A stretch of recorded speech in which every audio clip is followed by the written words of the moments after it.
Assalamualaikum warahmatullahi wabarakatuh. Perkenalkan, nama saya Khalil Gibran Maulana, NPM A1H021020.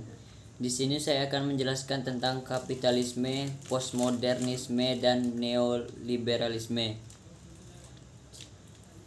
Menurut Al-Jihad tahun 2018, kapitalisme secara umum dipahami sebagai sistem sosial berbasis pada pengakuan atas hak milik individu yang mencakup hak kepemilikan atas kekayaan, yang mana kesemuanya itu dimiliki secara privat.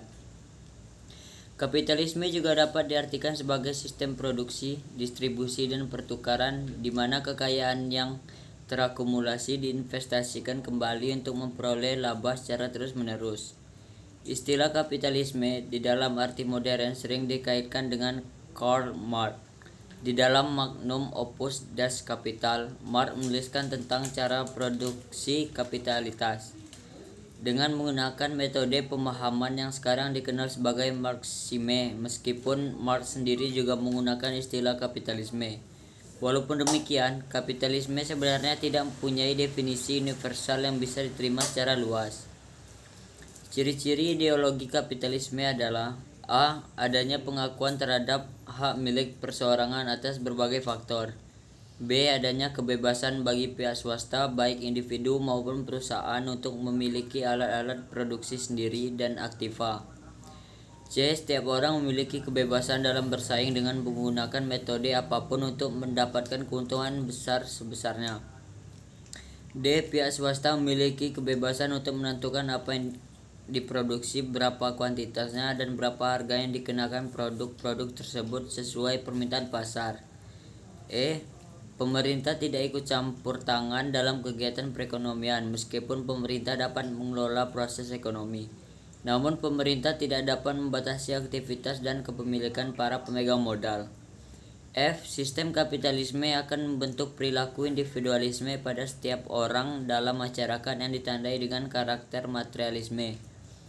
G. Masyarakat yang hidup dalam sistem kapitalisme cenderung berperilaku hedonisme karena telah dipengaruhi oleh pengusaha. Adapun kelebihan dari kapitalisme ialah: A. Cenderung lebih efisien dalam memanfaatkan berbagai sumber daya dan distribusi barang. B. Masyarakat menjadi lebih kreatif karena adanya keinginan untuk memperbaiki diri agar bisa bersaing. C. Pertumbuhan ekonomi semakin pesat karena adanya kompetisi pasar. D. Adanya penghargaan besar terhadap kerja keras seseorang dalam bisnis. E. Konsumen dapat mengatur pasar karena adanya persaingan harga antar pebisnis. Sedangkan kekurangannya antara lain: A. Timbulnya pasar persaingan tidak sempurna dan pasar persaingan monopolistik. B. Persaingan antar bisnis sering menimbulkan konflik dan ketidakadilan di mana hanya pengusaha bermodal besar yang menjadi pengusaha besar. C. Sistem kapitalisme membuat perekonomian hanya berorientasi pada uang saja sehingga para pengusaha menjadi materialistik. D. Perusahaan besar hanya berorientasi pada keuntungan sehingga sering mengambil alih perusahaan yang lebih kecil. E. Timbulnya eksploitasi terhadap sumber daya alam demi untuk mencari keuntungan sebesar-besarnya. F. Timbulnya ketidakadilan dalam distribusi kekayaan, di mana hanya segelintir orang yang dapat menikmati kekuasaan dan kekayaan. 2. Postmodernisme. Postmodernisme ialah paham yang berkembang setelah era modern. Dengan modernismenya, postmodernisme bukanlah paham tunggal sebuah teori, namun justru menghargai teori-teori yang bertebaran dan sulit dicari titik temu yang memberikan arti postmodernisme sebagai kelanjutan dari modernisme. Namun kelanjutan itu menjadi sangat beragam. Bagi Geltner, postmodernisme adalah pemutusan secara total dari modernisme.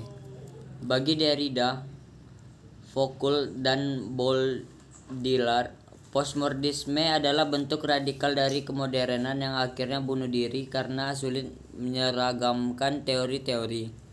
Bagi David Graffin, postmodernisme merupakan koreksi beberapa aspek dari modernisme. Lalu bagi Giddens, itu adalah bentuk dari modernisme yang sudah sadar diri dan menjadi bijak. Yang terakhir bagi Habermas, postmodernisme merupakan satu tahap dari modernisme yang belum selesai.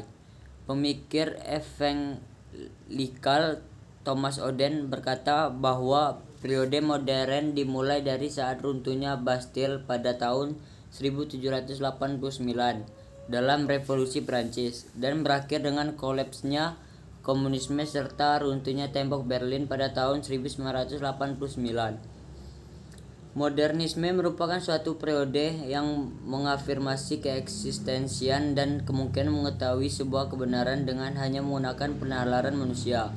Oleh karena itu, dalam sebuah arti simbolik, penalaran menggantikan posisi Tuhan. Naturalisme menggantikan posisi supernatural. Modernisme sebagai pengganti dapat dinyatakan sebagai penemu ilmiah, otonom manusia, kemajuan linear, kebenaran mutlak, atau kemungkinan untuk mengetahui, dan rencana rasional dari social order. Modernisme yang dimulai dengan rasa optimis yang tinggi. Sedangkan postmodernisme ialah sebuah reaksi melawan modernisme yang muncul sejak akhir abad 19. Di dalam postmodernisme, pikiran digantikan oleh keinginan, penalaran digantikan oleh emosi, dan moralitas digantikan oleh relativisme. Kenyataan tidak lebih dari sebuah konstruksi sosial. Kebenaran disamakan dengan kekuatan atau kekuasaan. Identitas diri muncul dari kelompok.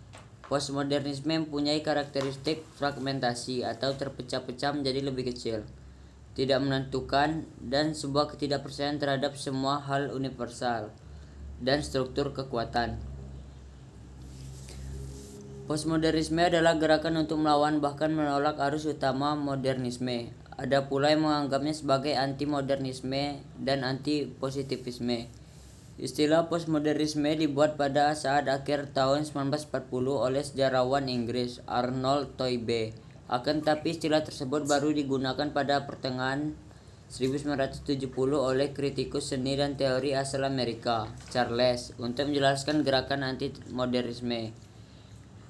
Lyotard menulis secara lengkap mengenai postmodernisme sebagai fenomena budaya yang lebih luas. Ia memandang postmodernisme muncul sebelum dan setelah modernisme. Hal ini diperkuat oleh pendapat Flaskas tahun 2002 yang mengatakan bahwa postmodernisme adalah oposisi dari premis modernisme. Beberapa di antaranya adalah gerakan perpindahan dari fondamentalisme menuju anti-fondamentalisme, dari teori besar grand teori menuju teori yang spesifik, dari sesuatu yang universal menuju ke sesuatu yang sebagian dan lokal, dari kebenaran yang tunggal menuju ke kebenaran yang beragam. Asas-asas postmodernisme antara lain: A. Penaifan terhadap keuniversalan suatu pemikiran. B. Penegakan akan terjadinya pergolakan pada identitas persoalan maupun sosial secara terus-menerus. C. Peningkaran atas semua jenis ideologi. D. Peningkaran atas setiap eksistensi objektif dan kritikan tajam atas setiap epistemologi. E. Peningkaran akan menggunakan metode permanen dan paten dalam menilai ataupun berargumen. F. Konsep berfilsafat pada era postmodernisme adalah hasil penggabungan dari berbagai jenis fondasi pemikiran. Merak tidak mau terkungkung dan terjebak dalam satu bentuk fondasi pemikiran tertentu. Filsafat postmodernisme pertama kali muncul di Prancis pada tahun 1970-an, terlebih ketika Francois Louliard menulis pemikirannya tentang kondisi legitimasi era postmodernisme, di mana narasi-narasi besar dunia modern tidak dapat dipertahankan lagi. Ketika memasuki ranah filsafat, dalam postmodern tidak lagi dimaksudkan sebagai sebuah periode atau waktu, tetapi lebih merupakan sebuah konsep yang hendak melampaui segala hal modern. Konsep postmodernitas yang sering disingkat menjadi postmodern ini merupakan sebuah kritik atas realitas modernitas yang dianggap telah gagal dalam melanjutkan proyek pencerahannya. Nafas utama dari postmodern adalah penolakan atas narasi-narasi besar yang muncul pada dunia modern dengan ketunggalan terhadap pengagungan akal budi dan mulai memberi tempat bagi narasi-narasi kecil, lokal, tersebar dan beraneka ragam untuk bersuara dan menampakkan dirinya. 3. Neoliberalisme.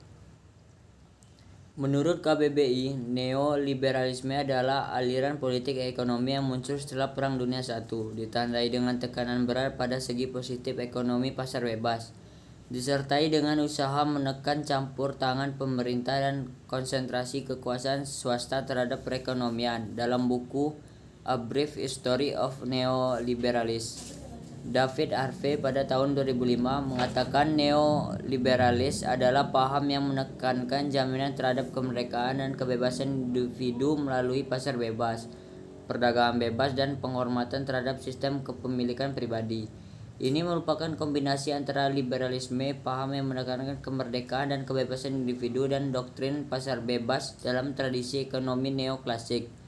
Para pendukungnya menempatkan idealisme politik tentang martabat manusia dan kemerdekaan individu sebagai nilai sentral peradaban. Mereka menganggap nilai-nilai itu menghadapi ancaman bukan saja oleh fasisme, komunisme, dan kediktatoran, tetapi oleh segala bentuk campur tangan negara yang memakai idealisme kolektif untuk menekan kebebasan individu. Sedangkan menurut Harvey, neoliberalisme merupakan proyek politik sebagai obat penawar terhadap ancaman yang dihadapi oleh tatanan sosial kapitalisme yang penyakit yang dideritanya.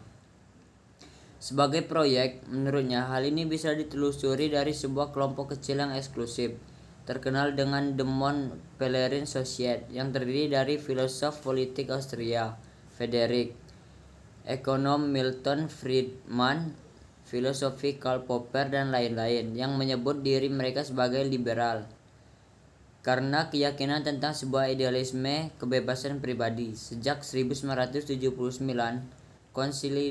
konsolidasi neoliberalisme mencapai puncaknya dengan terpilihnya Margaret Thatcher tahun 1979 dan Ronald Reagan tahun 1980 sebagai kepala pemerintahan di Inggris dan USA. Merupakan era di mana kebijakan ekonomi neoliberal datang mendominasi. Dalam kehidupan bernegara, pandangan neoliberalisme ini memberikan pengaruh besar dalam melihat hubungan antar negara-negara publik. Diskursus neoliberalisme menuntut kinerja dan kepentingan pasar sebagai satu-satunya tolak ukur dalam menilai kebijakan yang digulirkan oleh pemerintah. Akibatnya, negara tidak memiliki wewenang apapun untuk mengontrol dan mencampuri pasar bebas.